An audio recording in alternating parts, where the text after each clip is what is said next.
আমরা আসলে বিভিন্ন জায়গায়, বিভিন্ন গণমাধ্যমে, বিভিন্ন জায়গায় মিসিং এ আমরা একটা কানাকানি একটা শব্দ শুনতে পাচ্ছি, সেটা হচ্ছে শেখ হাসিনার আগমন। আসলে কি শেখ হাসিনা আসতে পারে অথবা আসতেছে? তো এই বিষয়ে আমি মাহিমের কাছ থেকে জানবো। তো মাহিম, শেখ হাসিনা কি আসলেই আসতে পারে দেশে, অথবা তাকে কি এই সরকার খুব সাধারণভাবে ঢুকতে দিবে এই দেশে?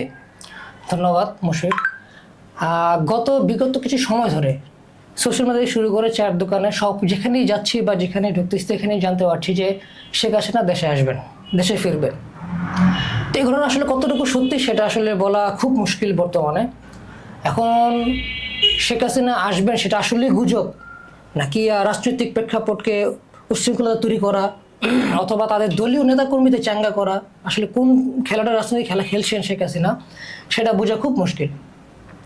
এখন প্রশ্নটা আসলে চলে আসে অন্য মেইন জায়গায়, সেটা হলো যদি আসলে শেখ হাসিনা আসেন সেক্ষেত্রে কি আসামি হয়ে আসবেন, নাকি ডক্টর ইউনূসের মতো অথবা বেগম খালেদা জিয়ার মতো তাকে কাঠগড়ায় ঘুরতে হবে? এটা হলো মেন প্রশ্ন। দ্বিতীয় মেন প্রশ্নটা আমাদের মাথায় সবসময় ঘুরে, সেটা হলো যে তারেক জিয়া কি তাকে খুব সহজে অ্যাক্সেস দিবেন দেশে?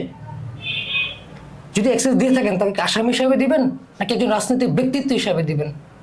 এটা হলো মেন প্রশ্ন। শেখ হাসিনা আসার আসলে সম্ভাবনা আসলে কতটুকু?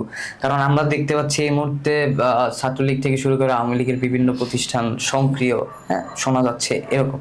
তো আসলে এই বিষয়টা নিয়ে আপনি কি বলতে চান? শেখ হাসিনার আসার বিষয়টা বলতে পারেন এক ধরনের গুজব, আবার কিছুটা সত্যও আছে। যেদিন শেখ হাসিনা সাধারণ জনগণের সামনে এসে কথা বলবেন, যেদিন শেখ হাসিনা সাধারণ জনগণের জন্য ভাষণ দিবেন, সেদিন বুঝবো তিনি আসলে আসার যোগ্যতা রাখেন, সেটা আসামি হিসেবে হোক, যে হিসাবে হোক।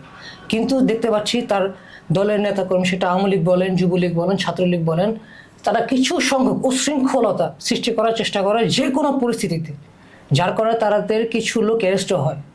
যদি আসলেই শেখ হাসিনা আসতেন বা এরকম কোনো নির্দেশনার উপর থেকে আসতো, সেক্ষেত্রে অবশ্যই আমরা দেখতাম যে আওয়ামী লীগ, ছাত্রলীগ, যুবলীগের একটা সক্রিয় দল দেশে পাওয়া গিয়েছে। কিন্তু এরকম আমরা কোথাও পাচ্ছি না। যেটা দেখছি আমরা সেটা হলো ছোট ছোট কিছু দল, 3-4 জনের একটি দল তৈরি করে তারা খুবই লুকায়িতভাবে শেখ হাসিনার আগমনের অপেক্ষা করেন, ফেসবুকে ভাইরাল করেন, রাস্তাঘাটে কিছু করতে পারেন না, শুধুমাত্র সোশ্যাল মিডিয়াতেই আলোচনা সৃষ্টি করেন। এবং তারা রাতের অন্ধকারে যে তাদের যত কর্মকাণ্ড আছেন রাজনৈতিক, সেগুলো করার চেষ্টা করেন, তাও সেটা ভয়ে ভয়ে আমরা প্রত্যেকটা ভিডিওতে দেখে থাকি। তো এসব প্রেক্ষাপটে বলতে পারি যে আসলে শেখ হাসিনা দেশে আসার বিষয়টি আসলে গুজব।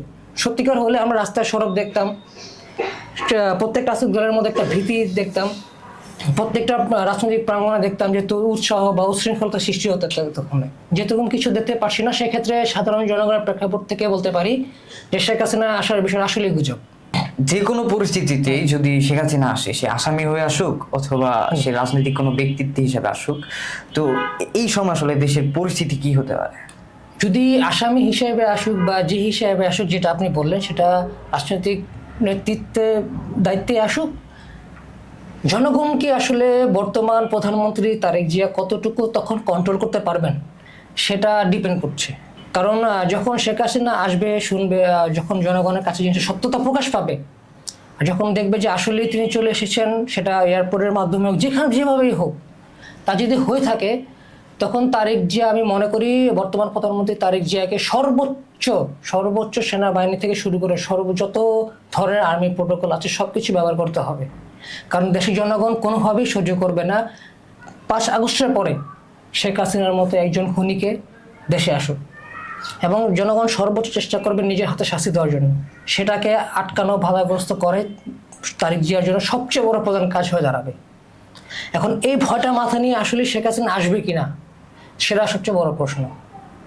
কারণ শেখ হাসিনা দেশে আসলে জনগণ যদি মাথা ছাড়া দিয়ে আবার ওঠে, তাহলে এই জনগণকে আটকানো এই বাংলার ইতিহাসে কারো পক্ষে এখন সম্ভব হয়ে ওঠেনি, ভবিষ্যতে হবে না। ধন্যবাদ। আচ্ছা, শেখ হাসিনা যেহেতু বাংলাদেশের নাগরিক, তো ভারত সরকার আর তাকে কতদিন লাগবে?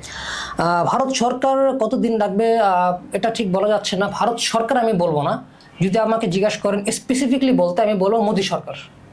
কোনো ভারত সরকার বা কোনো দেশের সরকার কোনো স্বৈরাচার, কোনো খুনিকে রাখতে চায় না।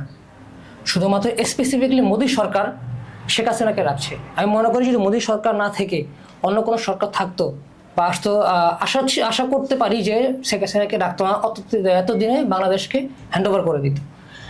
স্পেসিফিকলি মোদী সরকার শেখ হাসিনাকে রাখছে, কারণ 17টা বছর শেখ হাসিনা মোদী সরকারের জন্য যা করেছে, এটা মোদী সরকারের নিজের কথা বা শেখ হাসিনা নিজের কথা। একবার আমি এটা দেখেছিলাম যে শেখ হাসিনা বলেছিল যে আমি ভারতকে যা দিয়েছি তা আজীবন ভুলার মতো নয়। তিনি এখানে ভারতকে দিয়েছি কথাটা বলে আমাদেরকে ডাইভার্ট করার চেষ্টা করেছিলেন। এখানে উল্লেখযোগ্য কথা হবে যে মোদী সরকারকে যা দিয়েছি, এর জন্য মোদী সরকার আমি মনে করি শেখ হাসিনার কাছে ঋণী। তো মোদী সরকার যতদিন থাকবে আমি মনে করি শেখ হাসিনাকে তিনি ততদিন লালিত পালিত করবেন। শেখ হাসিনা আসুক বা নাই আসুক, তবে সে আসবে কিনা বা আসতে পারে কিনা এই বিষয়ে আমরা আলোচনা করেছি। যদিও আমাদের রাজনৈতিক জ্ঞান খুবই কম, তবু আপনাদের স্বার্থে আমরা এই আলোচনাগুলো করেছি। যদি আপনারা অন্য কোনো বিষয়ে কিছু জানতে চান আমাদেরকে জানাতে পারেন। And এই আলোচনায় যদি আমাদেরকে কোনো তথ্য দিতে চান আপনারা আমাদের কমেন্ট বক্সে জানাতে পারেন। আমাদের ভুল ত্রুটিগুলো মার্জনা করবেন। যদি কোনো ইনফরমেশন কোনো ভুল হয়ে থাকে দয়া করে কমেন্টে আমাদের জানাবেন। ইনশাল্লাহ আমরা সর্বোচ্চ চেষ্টা করবো সেটা শুধরে দেওয়ার জন্য। ধন্যবাদ।